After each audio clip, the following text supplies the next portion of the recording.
Bismillahirrahmanirrahim. Assalamualaikum warahmatullahi wabarakatuh.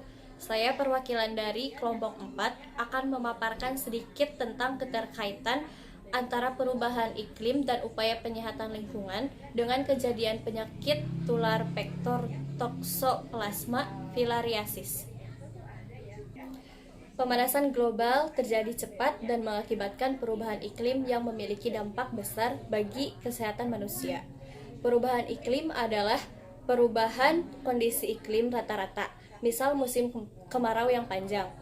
Perubahan iklim terjadi karena meningkatnya konsentrasi gas karbon dioksida dan gas-gas lainnya di atmosfer yang menyebabkan efek gas rumah kaca. Perubahan iklim berpengaruh terhadap siklus hidup nyamuk dan intensitas nyamuk. Hal ini karena nyamuk termasuk dalam ektodermatik, yaitu suhu tubuh tergantung dengan suhu lingkungan. Adapun jenis nyamuk yang dipengaruhi oleh perubahan iklim adalah Anopheles gambiae, A. phenostus, A. darlingi, Culex quinquefasciatus, dan Aedes aegypti. Culex sp merupakan salah satu vektor penular filariasis dan termasuk nyamuk yang bersifat antropolipik, gemar menghisap darah manusia. Aktivitas menghisap dilakukan pada malam hari di luar rumah.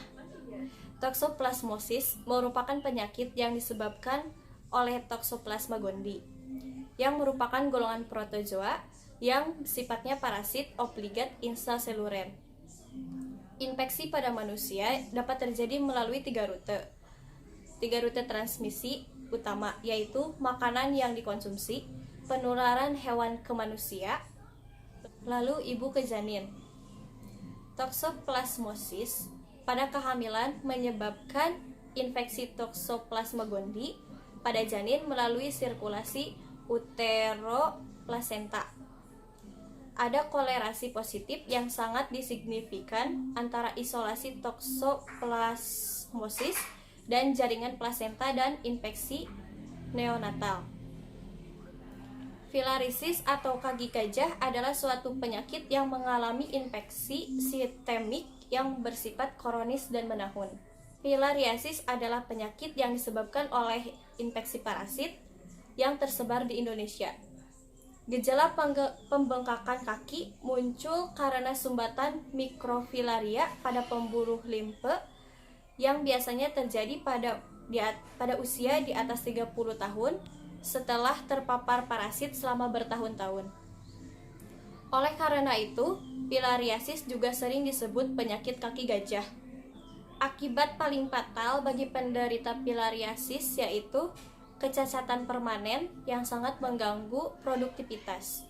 Selain itu, limfatik filariasis dapat menimbulkan dampak ekonomi dan dampak pada mental secara fisiologis. Nyamuk Culex sp adalah vektor utama penularan filariasis. Penularan penyakit filariasis sangat dipengaruhi oleh kondisi kekebalan tubuh. Berapa kali nyamuk menggigit dan berapa lama nyamuk yang mengandung cacing filaria hidup. Nyamuk Culex ini biasanya berkembang biak di daerah sekitar kandang ternak babi, sapi, air tanah, rawa-rawa, dan sekitar sawah atau parit. Nyamuk Culex patigan ini dapat menyebarkan cacing yang berjenis Wuchereria bancrifti, dan nyamuk ini sering dijumpai di rumah-rumah. Adanya nyamuk sebagai vektor berbagai penyakit infeksius memerlukan tindakan pencegahan agar manusia dapat terhindar dari limfatik filariasis. Beberapa langkah pencegahan yang dapat dilakukan antara lain memakai kelambu yang dicelupkan dengan pestisida untuk mencegah gigitan nyamuk Anopheles sp, dan gerakan 3M, yaitu menguras, mengubur, dan menutup. Tempat penampungan air. Penggunaan kasa pada lubang angin di rumah atau dengan pestisida untuk mencegah penyakit limfatik dan sanitasi lingkungan. Mungkin hanya itu yang dapat saya sampaikan. Kurang dan lebihnya saya mohon maaf. Wabillahi taufiq wal hidayah. Wassalamualaikum warahmatullahi wabarakatuh.